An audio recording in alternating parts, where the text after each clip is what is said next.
Hello everyone and welcome back to the podcast. I'm Abby.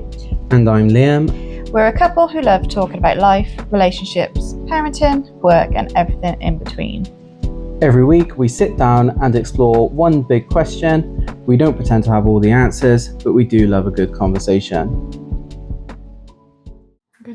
Yeah, speak up though. Okay, right, so we're back and this is episode 3 and we are re-recording it, retitling it and reformatting it. So this one is called now Some Stories Stay Private.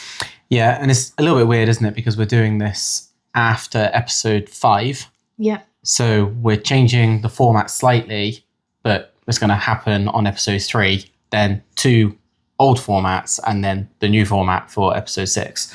So a bit weird, but No, I think we did this format for episode 5. So it's only going to be the one in between, but we're not redoing that one. No. But we originally had a episode about family court, and then upon reviewing it, realised that actually we're probably not allowed to talk about things in the way that we spoke about them. Not that we were being nasty or anything like that. It's just rules are rules, and you're not allowed to divulge case information. Yes. So it was more like looking into the legality of things, wasn't it? And it wasn't anything bad, but you could, if you wanted to, if people were that way inclined, make a big meal out of it if you wanted to. So we decided it was probably best to sort of scrap it and have a look at why it's good for some things to stay private. Yeah, so usually we do a catch up for what's happened in the week, but we can't because we only recorded episode 5, 2 days ago, and we're on a Wednesday. Nothing's really happened since then, so we're just gonna have to skip past that stuff. Yeah, and we plan to film episode 6 sort of at the weekend. Film episode 6. That's what we're doing, right? Well, we're not making films, but yeah. Well, what else are we doing? Oh, film. I get it. Episode 6 at the weekend, so that'll be when we do the roundup for that week. But we have got an opening question, and the opening question is, do you think you have to tell people everything to be considered authentic? My take on that is no. There's some things that you should keep to yourself, and you know where the line is for your own authenticity. Mm-hmm. Having said that, I think everybody embellishes the truth a little bit, like with certain things. But I would struggle with somebody saying to me that they didn't find me authentic because they didn't feel like I was telling the truth. And equally, I don't think I would not tell people something. I don't know. That's a bit of a weird one. What's your thoughts on it? I don't think you have to tell people everything to be considered authentic. I think a person can make their judgment of you regardless of whether you tell them everything or not a lot, you know? You could just be... It depends on, I think, the person that you're talking to, really, and how they perceive you. Because, like, people at work, I tell them sort of next to nothing. But that's being authentic, but there's just that professional boundary. Yeah, is that what you're calling it? Yeah. Whereas with family and friends, you're more open and honest and tell them more than you would colleagues. Yeah. And I think that's not you being fake at work. That's being real. The colleagues don't need to know your ins and outs of everything. So would you... Just changing that slightly, I've realised as we've been doing this that my go-to thing is I'm just going to change that question. But yeah, do you think you have to tell me everything in order for our relationship to be authentic? Well, there isn't anything not to tell. I don't know. I'm not trying to catch you out. No, if you know what I mean, like if something came up that hadn't been brought up before, it wouldn't be the fact that I have to be authentic or to be considered authentic to tell you the reasoning or something behind it. It would just come from conversation, wouldn't it? Yeah, and I'm just interested in what your thoughts were on that. I mean, I didn't tell you my whole life story to start with, but we get to know each other along the way, and I think that's us being our authentic, true selves. That naturally, that's how our conversations develop, and we're still learning about each other to this day. Yeah, I think it's important that never stops. You should always be learning about each other and all that sort of stuff. I don't think anybody can say, I know absolutely everything about my partner and therefore I no longer need to learn. That's silly. People change all the time. And we're silly to think that we'll be exactly the same as we are now in 10 years' time. Yeah, exactly. But I struggle with the word authentic because what does that actually mean? Real. In what sense, though? Do you think you have to tell people everything to be considered authentic? That's like a inward-facing question, isn't it? So yeah, I guess because I guess it is because telling lies or telling people too much or too little, I don't know, they could still be considered authentic. Even if you're telling them fabricated stories about what you tell them. If you know what I'm trying to say. I do know what you mean. I know people who are sort of like that. Like their stories are real. Their telling of the story is unauthentic because it's not actually what happened, but the base story that it's built on did happen. So they're not lying. They're just really making it bigger or more elaborate than it actually was. So, yeah, and I think in a relationship point of view, you don't need to tell everybody everything, but you do need to tell people the important things for it to be authentic. Like if me and you got together and I just neglected the fact that I'd previously been married, I'm like, well, I'm not going to tell you that, unless you ask me specifically. When you found out, because you can't hide that sort of stuff. When you find out, you would feel that I was not being authentic when we were discussing our history and how we got to this point.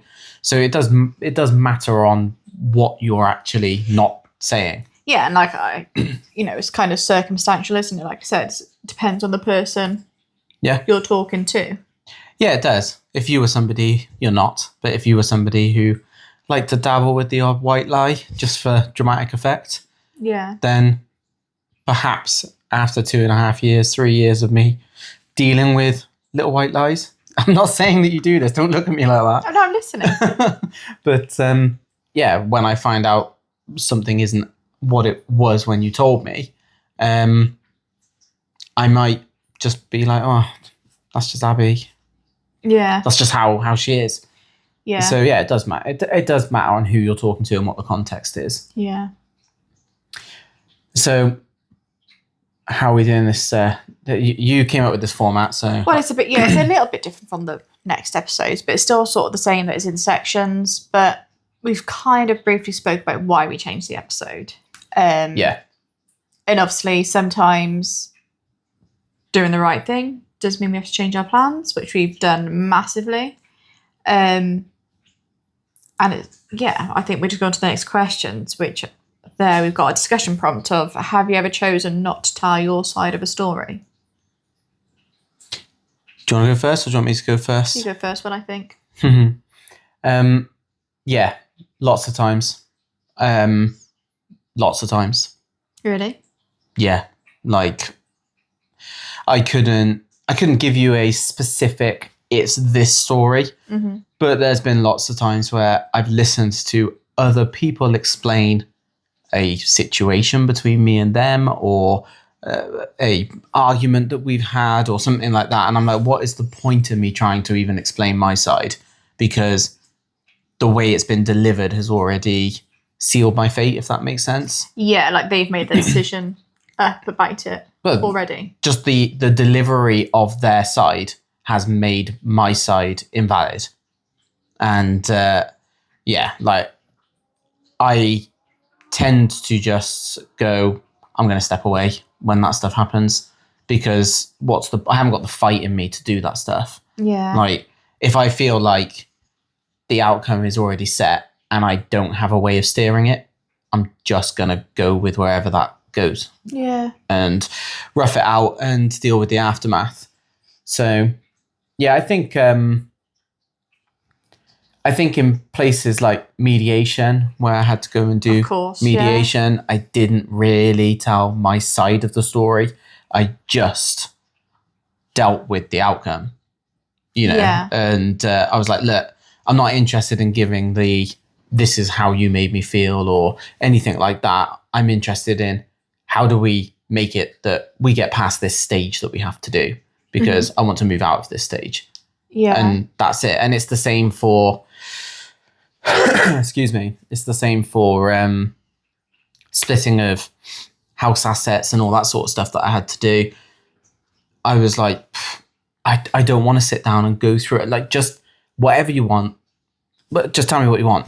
I drew the line on some things, and so there was still some forwards and backwards. But again, like, I didn't really tell my family my side of the story, how that made me feel or anything like that. I just didn't do it. So Yeah. it's I think it's good sometimes not to tell your side of the story, and you can just have it in you. Like, I don't know. What about you? What have you not told? I don't know.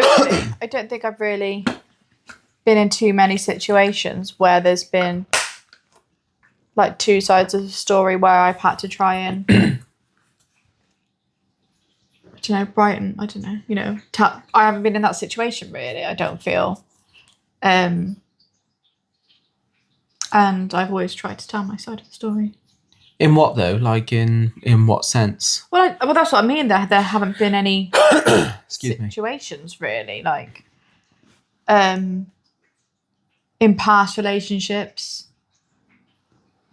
There hasn't been that opportunity to talk because the other person has never wanted to.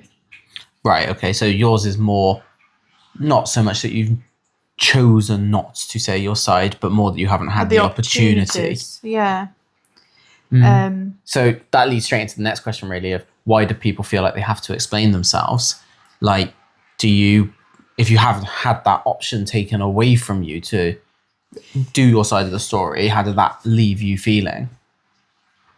Well, I don't really know.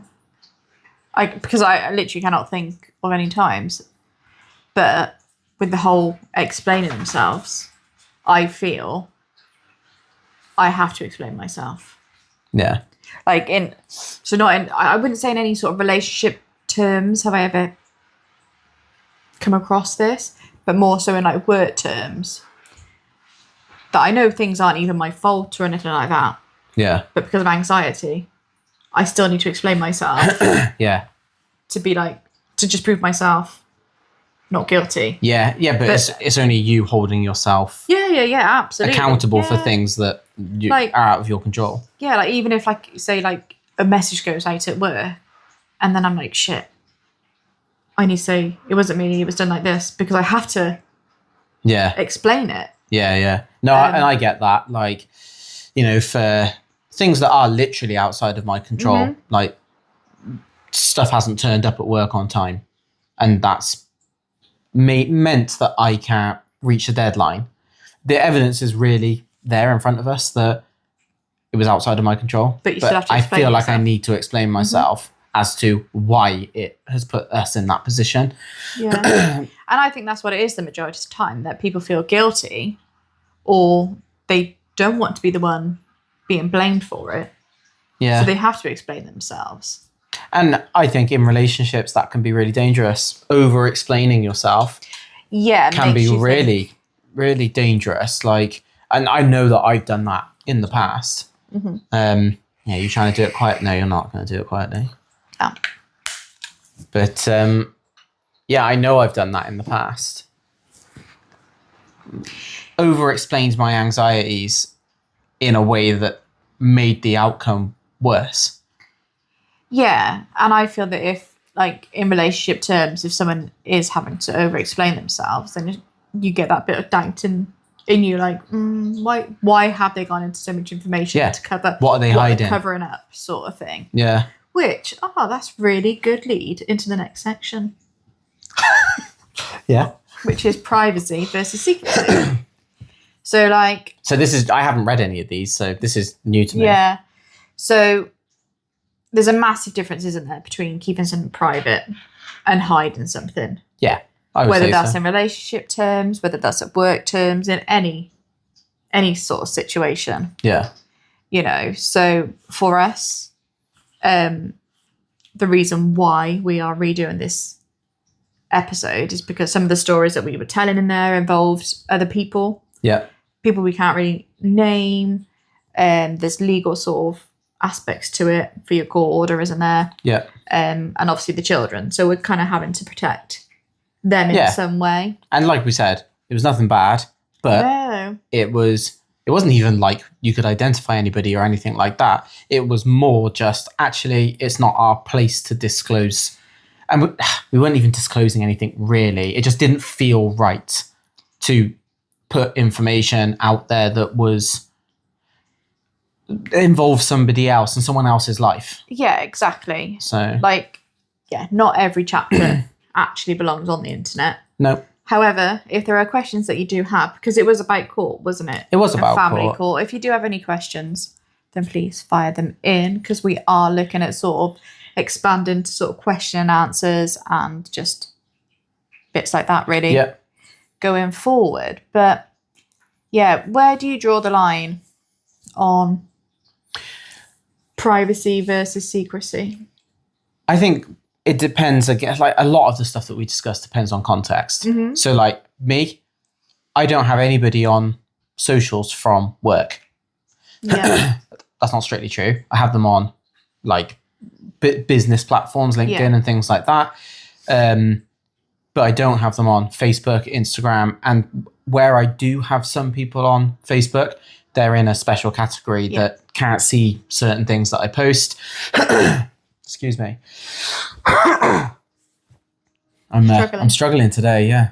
But I don't have them in my general feeds. No, so that's you keeping things private. You're not hiding anything from them. No, and they do see some stuff, and it's not because I'm bad-mouthing work or anything like that either. It's just that when I'm sharing stuff about my kids and about my family, well, work, do they really need to be privy to that? Not really. So unless I choose to share what would be like a life achievement for me, or, when I go out cycling or something and I put something on, I just tick the box to say, this can be shared with people I have from work. Yeah. That's it. And I don't think there's anything wrong there. That's not me being secret. That's me protecting what I feel is important to me and my family about privacy. Mm-hmm.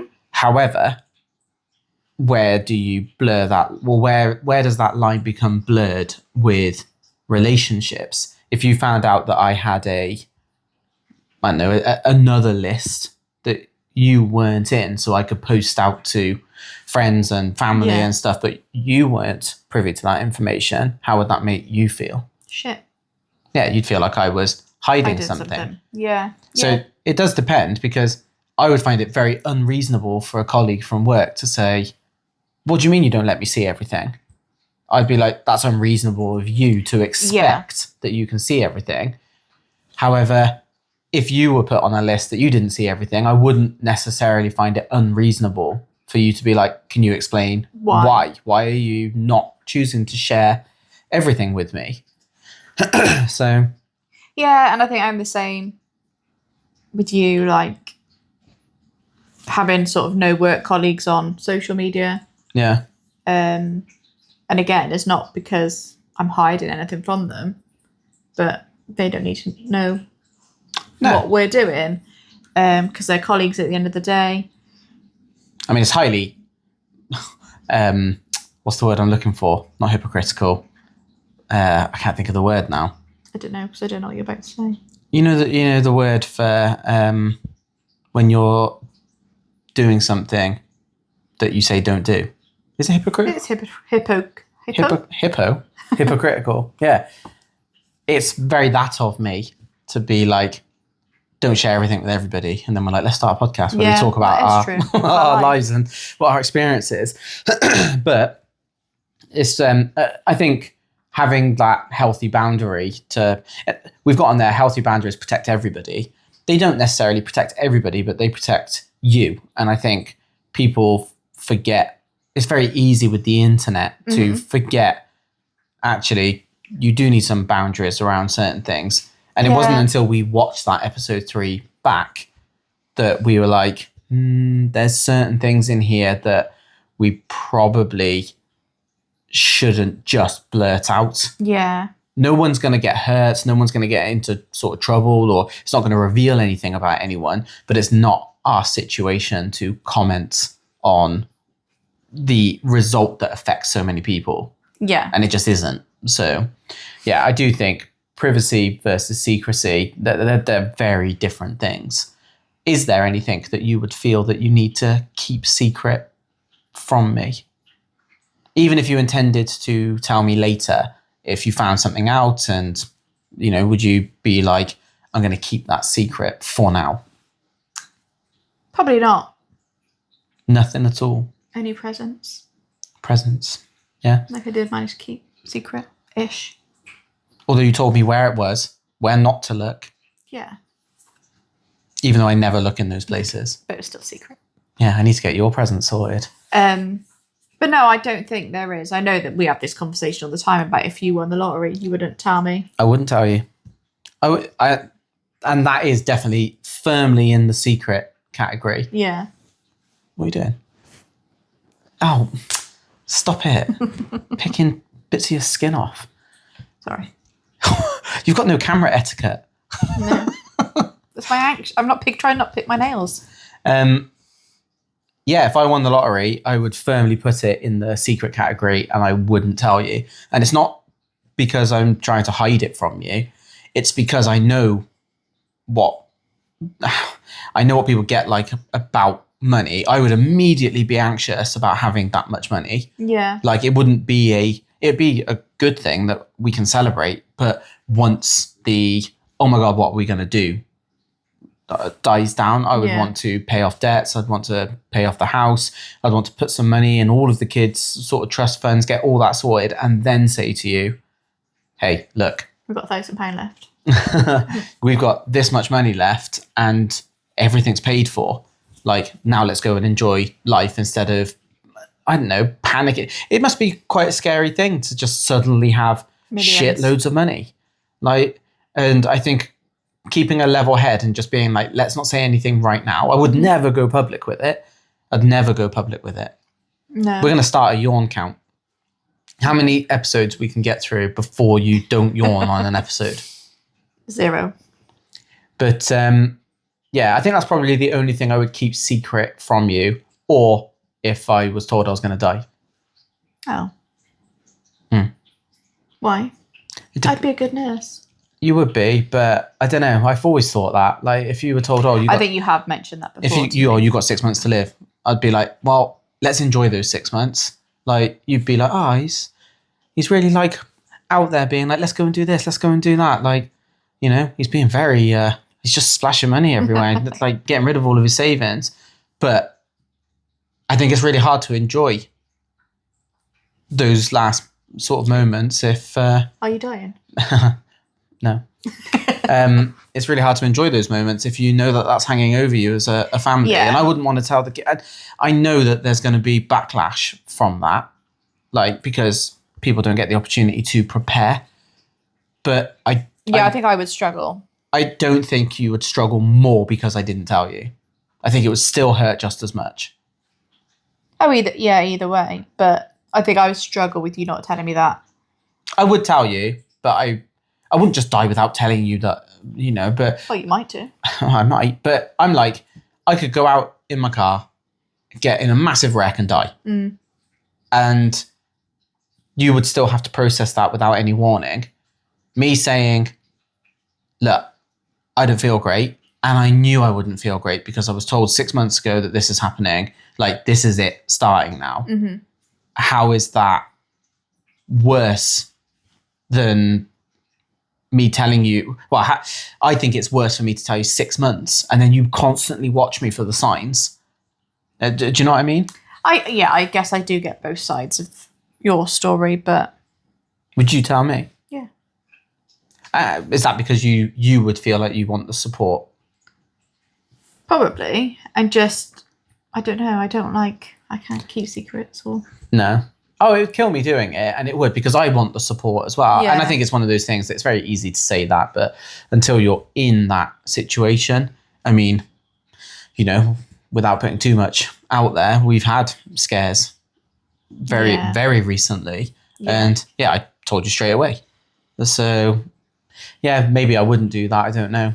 But I'm going to put it out there to the universe that I don't want to test the theory. Yeah. I don't want to do that.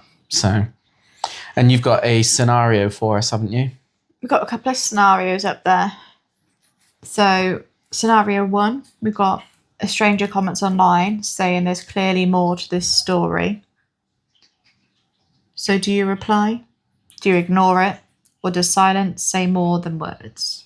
Well, let's build that scenario out a little bit with what are they commenting on? Like a post on Facebook, or like a I don't know. You didn't think that one out. I didn't. Very well. Is it something of ours that they're posting on, like one of these YouTube videos? Yeah, I would say it's something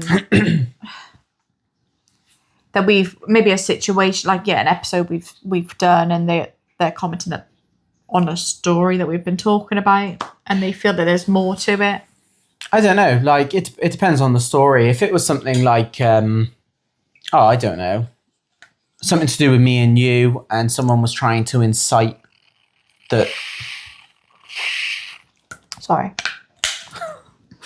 If someone was trying to incite that there was something wrong, or I'd done something wrong, or you'd done something wrong, or, I don't know. But I would struggle, I think, to ignore it completely. Yeah, I think I would potentially ask the question, like, well, what do you mean? Like, what do you feel there is more to, if we've clearly explained the story? And there might be. And then they come back with whatever. I'd be like, well, yeah, there is more to the story. However, we can't discuss this because of these reasons. I don't think I would ignore it and stay silent. I don't know. I actually think I would probably just be like, whatever. Or, but I guess it depends on, there are so many trolls out there. And no doubt, we will probably get trolled at some point. Yeah. That's not an invitation. No. But, I think it all then depends on the situation. Like, it might be a stranger genuinely interested in finding out if there is more to this story. Which is why I then ask, like... What do you want to know? Yeah. Because then that might incite them to ask questions, but then it could just be someone being an absolute idiot. It could be. And then you ask that question, then you just ignore it. I think... and block. If we were going to put this into something a bit more contextual around our lives, like our kids are starting to come to the age of, although the government have just banned social media under 16. Is it 16? Yeah, it's 16. Yeah. But they're not a million miles away from social media ages. It is something that I would be teaching them. Like, you don't have to reply to every comment that's left on something. Mm-hmm. Like, and if somebody says something you don't agree with, you don't need to defend your opinion, like, every single time. It's okay to just leave it and say nothing. Like, absolutely. I think, if my memory serves me right, I think we got some bits and bobs coming up about that in future episodes. About I don't know. One, I'm not 100%. I literally can't remember this morning. So. No. But I think there is something about that, about sort of social media and children, and to discuss that in future. I'm sure there is. Obviously, I've done them, then we've redone this, and then it's... Well, it actually pulls into the second scenario, really, which is a close friend says, if I were you, I'd tell everyone what really happened. Is defending yourself in that situation always worth it? Can saying nothing actually be the stronger choice? And I think I've been in these situations in real life where a friend will say, in front of everybody, that's not really what happened. Or a partner will say, that's not really what happened. Mm-hmm. And yeah, I think that goes back to what we said at the beginning of the episode, that for me, I just roll over then and be like, I'm not going to defend it. Like, you tell it how it happened then, like, because I really just don't care now. So yeah, and my response to that would be, if I were you, I'd tell everyone what really happened. And I'd be like, well, you're not me, so I'm not going to tell everyone what happened. Okay, so you'd say nothing. Be defensive. You'd say nothing, but in a defensive flair before you do it. Yeah. Yeah. Whereas I would literally just go, yeah, okay. That is you. I think it's important to put out there that you're not going to rise to certain things. Like, I know that there's people out there that will do their best to rile you up, to get a response, or to dox you, find information out about you and use it against you. Like, I don't really understand those people. No. I don't understand what drives people to just be nasty like that. But I think in those cases, saying nothing is the stronger choice. Don't rise to it. Don't respond to it. If somebody's saying, I went back through all of your stuff that you've posted before and you said this at some point, which contradicts what you said in this episode. I'm like, well, people are allowed to grow and change their opinions, and absolutely, you don't need to defend everything. No. However, if somebody had said to me, I tell everyone really what happened, and then went on to say, because this happened when it wasn't true and it put me in a bad light, or disrespected my family or disrespected you or something like that, then perhaps I would just be like, hey, let's not go there, because this is just going to turn into an argument, and just try and de-escalate. Like, I think that's probably my go-to thing, is to try and de-escalate all the time. Yeah, and I think, like you said, it's sort of situational, isn't it? It depends in what context they're saying.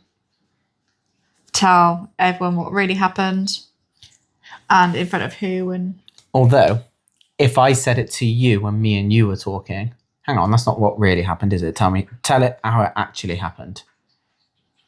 I don't think you'd be like that. I think you'd be like, yeah, it is. It's exactly what fucking happened. Yeah. Because I'm always right. No, you're not always right. No, but I don't. I don't think we'd, I don't know. I don't think we'd be in that situation. Oh, that's because we don't argue, really. No, we don't. Not really. I mean, we've got lots that we could argue about if we wanted to, like springing it on me to go and pick up some parcels for you just because I was out in the car, even though I was on the wrong side of town. You could have just said no. I could have, but I didn't. And that's fine. I was just like, could you, whilst you're right? No, you didn't say could you. You said, do you want to? Oh, okay. Do you want to? And I was like, okay. But no, I think it's everybody's natural thing to want to defend themselves. Yeah. And especially, it's something that kids do all the time. If you ask one of our kids, like, did you do this? Yep. Or, well, a better way is, I think you did this. And they're adamant that they didn't. They will argue with you till they're blue in the face, even if there's no repercussions for what it is. Like, they're not even in trouble. I'm just like, why did you do that? I didn't. I'm like, okay, but someone's done it and you're the only one here. And it wasn't me and it wasn't Abby. Yeah. So, how did this happen? I don't know, I didn't do it. And I'm just like, you don't need to defend yourself all the time. Like, it's okay to just either be like, oh, sorry, or say nothing. It's not always about like an accusation thing, like you're saying like you did this. Sometimes it's just like, oh, we had a message from the school that says such and such happened in the classroom today. Like, it's not named any names, not said that our kids are involved or anything like that. Like, what happened? I didn't do it. wasn't me. I didn't do any of that stuff. Yeah, so I'm not saying you did. No, we're not saying that. We're just Yeah. trying to understand like what happened. Paint the picture for us. Yeah. Well, no, there's nothing to paint because I didn't do it. Yeah, I think everyone's naturally defensive to a degree about themselves and people that they care about. Mm-hmm. But when it comes to people actively calling you out like that and saying that's not how it happened, Yeah. sometimes it's best to just switch it back and just either give them the floor and say, well, tell us what did happen then. Or just be like, I'm not going to fight you on it. Like, call it out and say, I'm not going to fight you on it. That's the end of it. Yeah. So, yeah. Yeah. Right. Quick fire. Section 4. We don't have this in any other thing. Do you want to try that again? I know. We don't have this in any other episode, I don't think. It was literally a quick fire. We needed another episode. That's right. So privacy and secrecy. That's a bit that you keep secret, that we didn't sit there last night and go, shit, we need something else. Hey, but it also doesn't add that being honest. That doesn't mean telling every detail. Yeah. Oh, yeah. You didn't need to say that bit. I did. 'Cause I'm honest. I can't lie and keep secrets. Okay. So have you ever regretted explaining yourself? Nothing comes to mind immediately.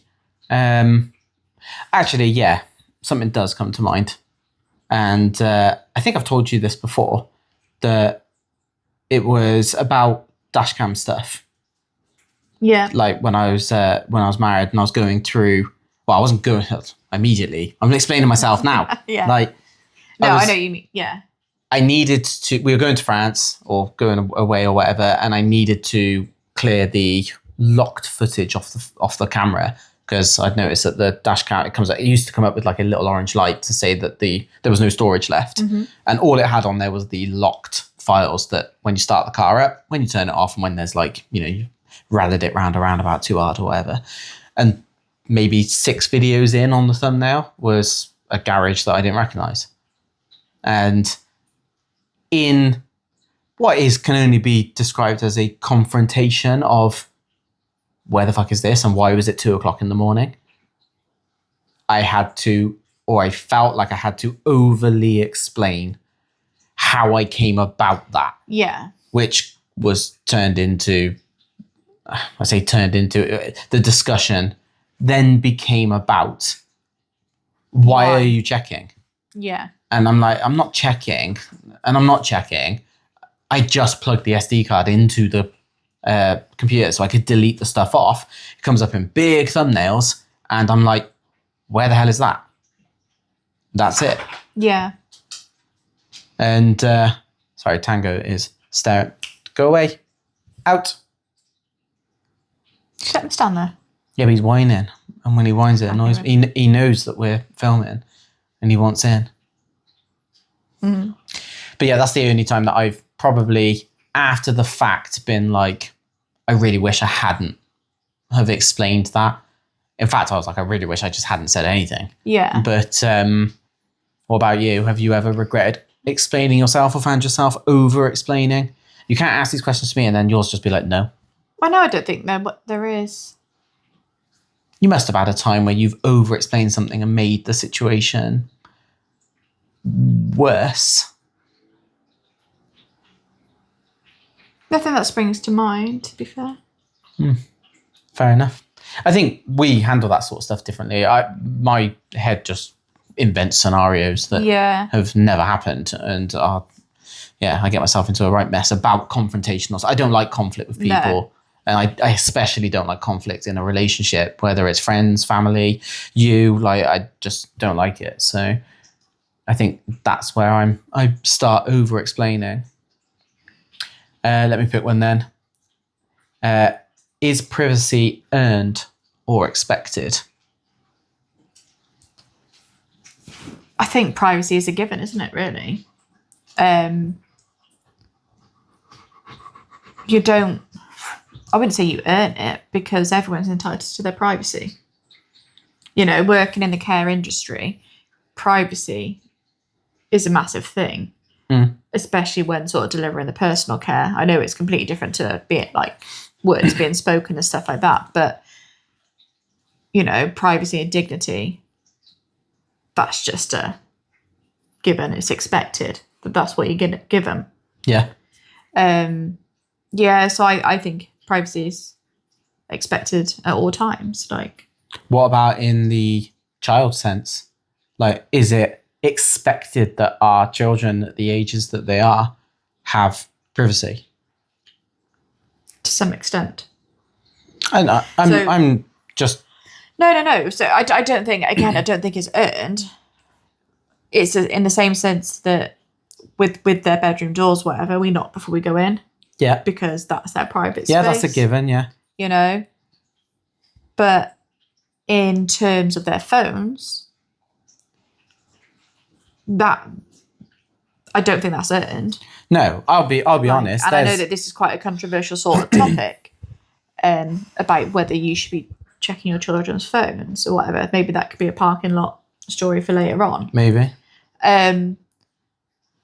But I think at the ages that they are and how impressionable they are, how vulnerable they are, even with sort of gaming and the chats on there, we're very, well, not we, you, are very good at putting those limitations on as to who they can talk to, what they can request, etc.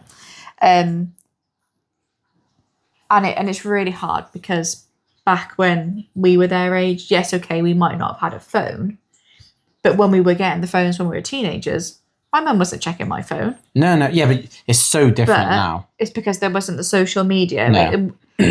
We weren't sort of given the insights to everything that they are at their age now. Like, social media was non-existent, like, when we were their age. No, our privacy was distance from the house, basically. Yeah.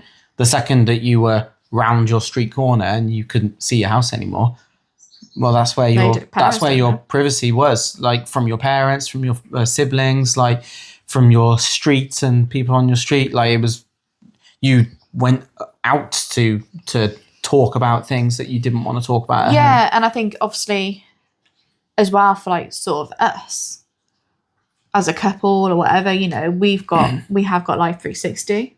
Mm-hmm. Mainly not to be checking up where we are on each other, but for the children. I checked on where you were today.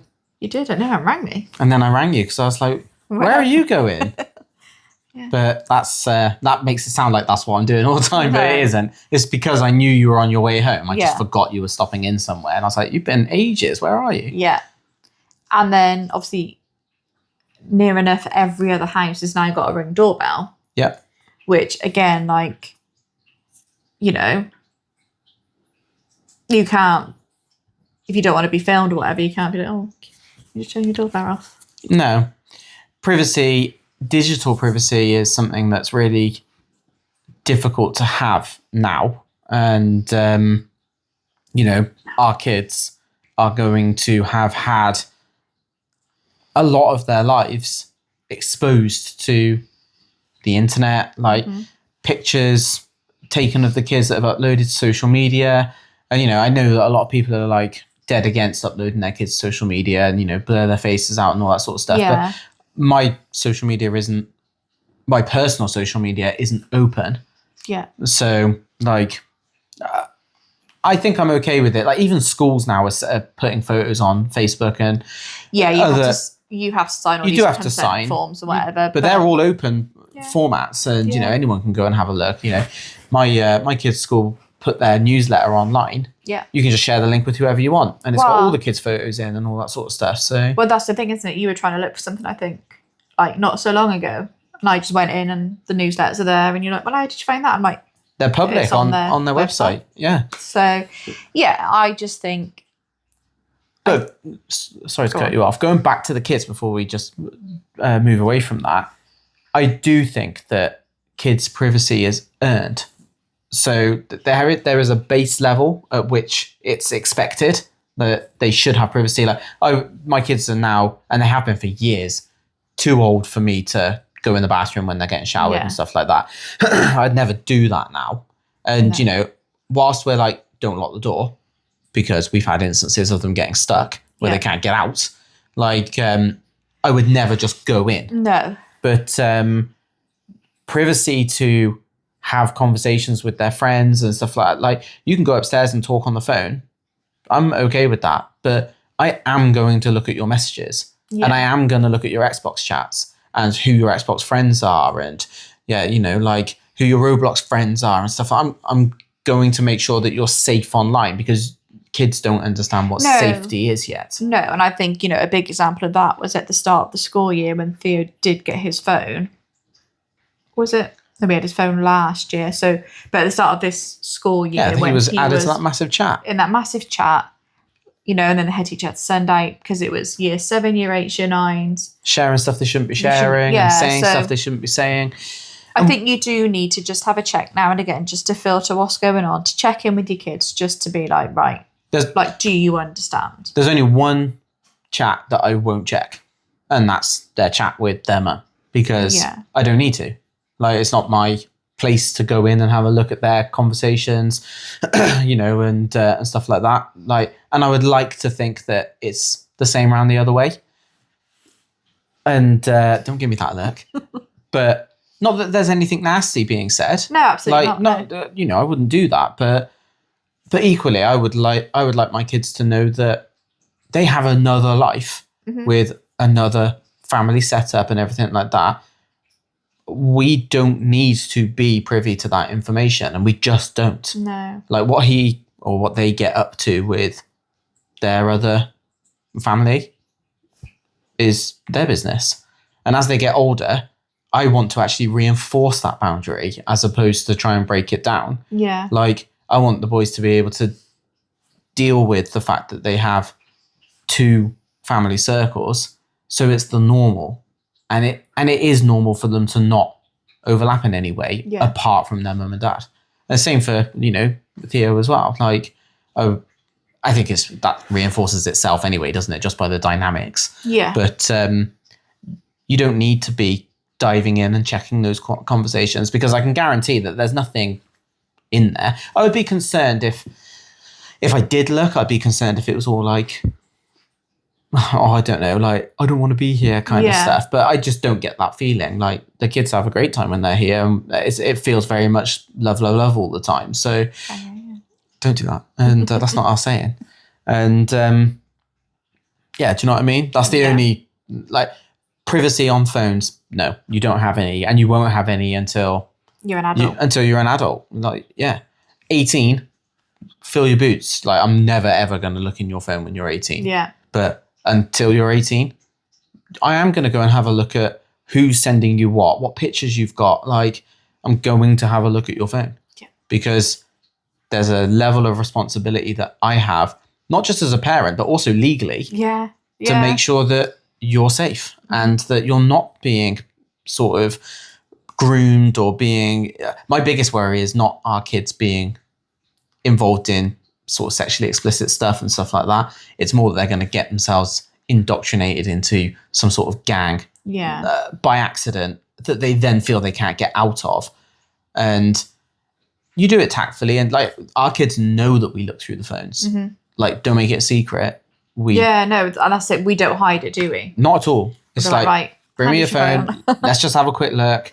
And they hover around, don't they? Like there's something incriminating on there, but they're just looking at what we're doing. I'm not going to delete anything. I'm not going to change anything or go on your game or anything like that. Like, I'm just checking that you're okay, because like, Theo knew, didn't he, that this stuff had happened in the chat, and he came and told you like, you're going to see this and it's not okay, and I know it's not okay, so I'll come out of the group. Yeah. And actually, you then reported it to the school, didn't you? So, or messaged the school, or somebody. Quite a few parents. Messaged some other parents, And like, I don't think that's...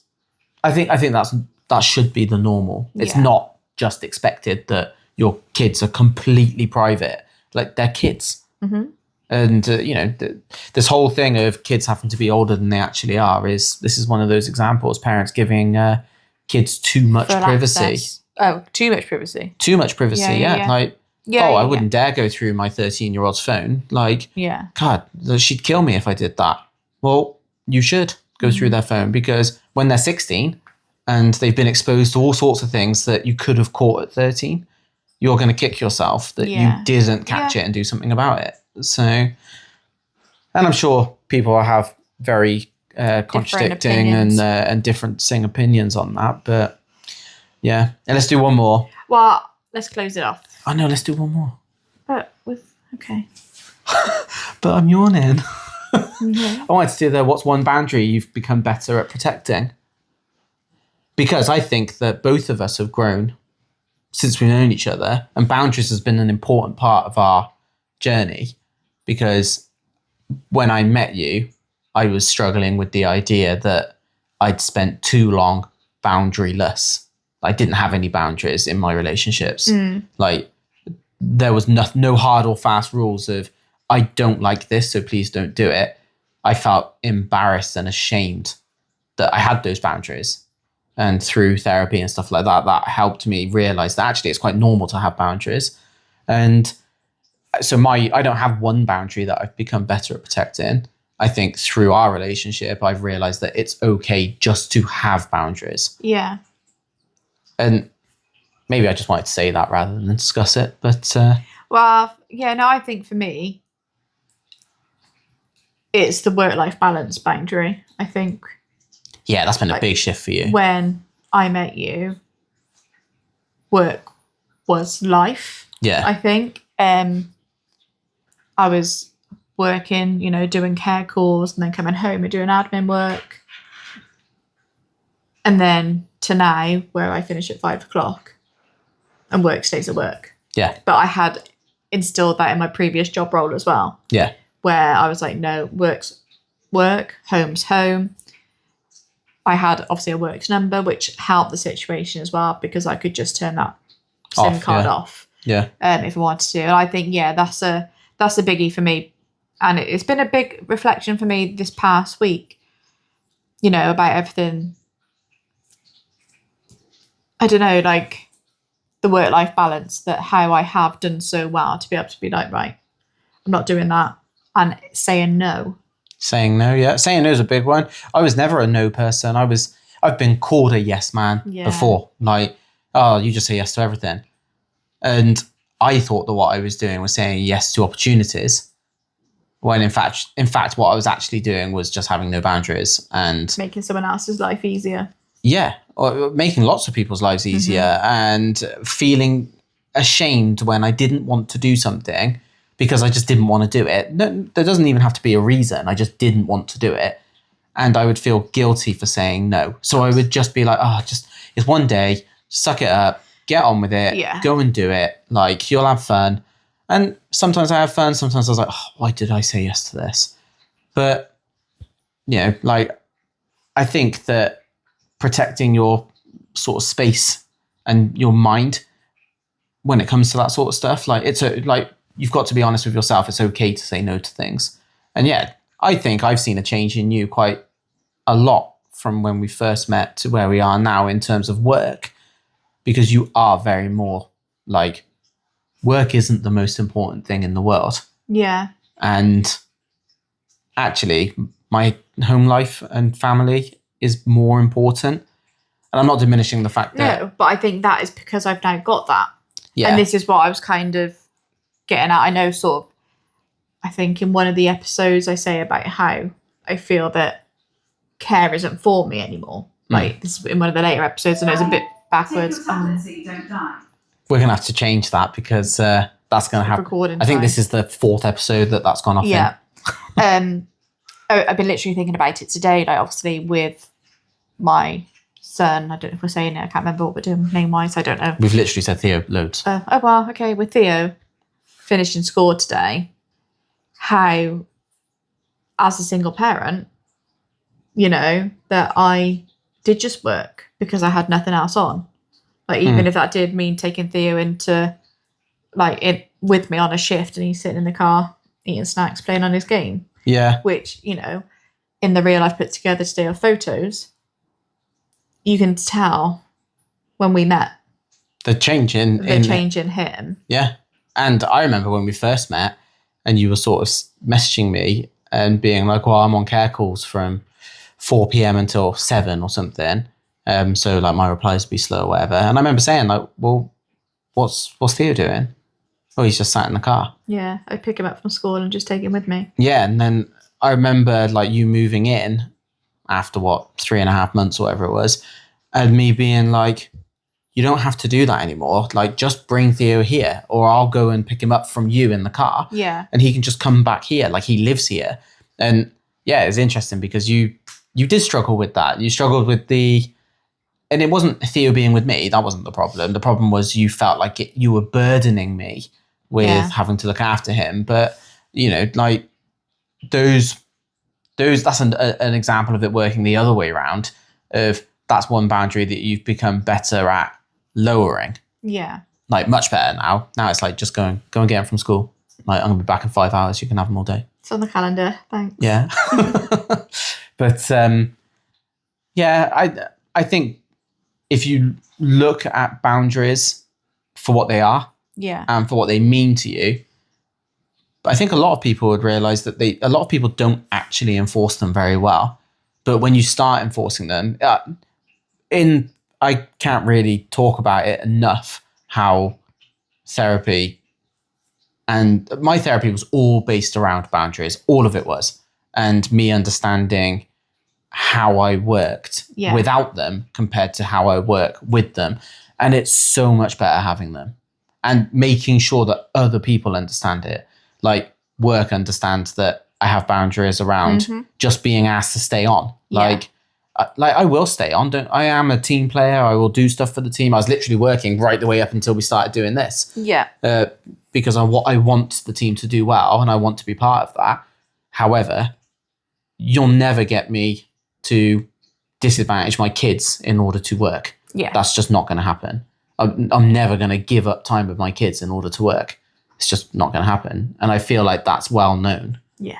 And having those boundaries is important. Definitely. Anyway, see, that was 7.5 minutes or something. Did that go over too much? Yeah. Go on then. What's the closing reflection? Well, we've got 30 seconds for it. No, we haven't. It doesn't have to be bang on an hour. I know, because we have got a bit to take off the front at the start. So our closing reflection is, what's one lesson you've learned from a chapter in your life that you'll probably never tell in full? I don't know from the top of my head, which is terrible because this is the bit that you asked me yesterday to make sure I'm not going to be put on the spot about. But I am going to throw it your way and say, what's yours? And just to clarify, probably never tell in full to who? Anybody? Like, not even me? Well, no, probably. I don't really know. You've put me on the spot now because I haven't even thought about it either. You wrote it. I did. But I think, to be honest, I think what that was kind of portraying for us, and well, not for us, but for the podcast in itself, I'd say, is your lesson through court, wasn't it? Like, you're never going to be able to tell that in public in full. It's not. But even to family or friends, like, you've never told in full. I don't think I'll ever tell anybody in full. And it's not necessarily a lesson I've learned, but it's something I learnt. I could feel a particular way or an emotion or feel a particular way when I was faced with some of the challenges of post-separation. I don't think I have ever explained to anybody the feeling that I had when I dropped Lewis and Ryan at school for the last time before we started a split house routine. Yeah. I had like about 2 weeks with the kids, whilst their mum sort of moved out and established herself somewhere else. It was maybe 10 days or something I had the kids for. Yeah. And then we swapped at school. And that day that I dropped them at 2 separate schools. And then you weren't going to see them. And then I knew I wasn't going to see them for 5 days. And that's the first time that's ever happened. Yeah, I walked home crying. And I don't think I've ever explained how that made me feel to to anybody. Like I was supposed to come home and work, and I think I laid in the hammock in the garden and just said I can't work. Like I can't do it. Like I just need time to process. Like this is what everything's come to, and I even think now, even if I wanted to explain it, I still probably couldn't explain it in full. Just how. Oh, I'm sorry. No, I'm sorry. Pouring my heart out, and you're just yawning it away. Don't. But yeah, I think that's mine. I even thinking back to it now, I'm like, I still can't explain how that makes me feel. It's a really bizarre feeling. And it's probably a feeling that quite a lot of other people have actually had. Yeah, well, anybody who's separated with kids and swap over on school time will have had that at some point of saying bye to their kids and knowing that you're not going to see. I think it still happens now. Well, I've been doing split parenting now for, what is it? I can't remember. 3 years. 3 years. It's got to be 3 years by now. Yeah, because we're 26, aren't we? Huh? 2026. I was gonna say we are not 26. What are you on about? We are. But yeah, and the kids are away for 2 weeks coming up, and I know that I'll struggle with that. Like, and I also know that conversation and communication isn't as easy as I want it to be. Yeah. And it's just how it is. And I think you see the difference in me as that time goes on. I become a bit more like, because I love the kids. I love them being here, and I love the 5 of us being here. I am very much looking forward to a week without any kids, though. Don't get me wrong. I know we got to work, and it's going to be like shit that we got to work, but we've got some bit of respite, isn't it? Really for us. Yeah, it's going to be good. But ultimately, I would trade in any days that we have for just 2 of us for a lifetime of 5 of us, 100%. Yeah, because there's going to be times, when we're older, that it is just us 2. Yeah, exactly. And got to make the most of it whilst they're young. You do. But yeah, for me, I don't think there's one lesson that I've learned. What? You're a cop-out. Every single one you've gone, oh, well, for me, I don't know. Well, I would say, because there's not much in my life that really needs to stay private. Like, I'm happy to talk about things. I'm happy to share because they're lessons learned. And if my lessons can help other people learn, we do live near an airport. Even with these, we got some new mics. So this is going to be a bit weird as well because I don't think the next episode has the new camera. So I don't know. I can't remember. So I don't know. But yeah, I think I'm happy to have learned from those lessons and to help others if they're in the same situation. So I'd happily tell my story. Yeah, you've got much less reservations about sharing hard times, I feel. And that's something that's rubbed off on me since I've met you. I feel it's much easier to talk about things that have been difficult for me. Mm-hmm. And yeah, I think it's good to care and share and all that sort of stuff. It is, and I think that episode 6 might be about success and stuff, or life being fair, and me and you have had completely different upbringings, so there'll be really sort of interesting episodes. Yeah, there's some things that you should just keep secret. No, check out our OnlyFans. No, don't say that. Don't say that. No, but that's us. Why'd you say that? Why? Now they're all gonna know. Nah, joking. But no, that's us for episode 3. Yeah, it's a bit all over the place. But it was a kind of a. It's one of our less structured ones. Well, no, although it's their structure, but we're put on the spot a bit. Yeah, to get this in. Yeah. Anyway, so we usually say what's coming up on the next episode. So, episode 4. But we've already filmed it. And what are you doing? Is about, can you ever really start again? Oh. So that was episode 4. Yep. just leave it now.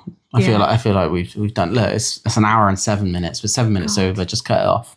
But yeah, hope you enjoyed. And if you've got any questions, any comments, then please And subscribe. ask. Cheers. Bye.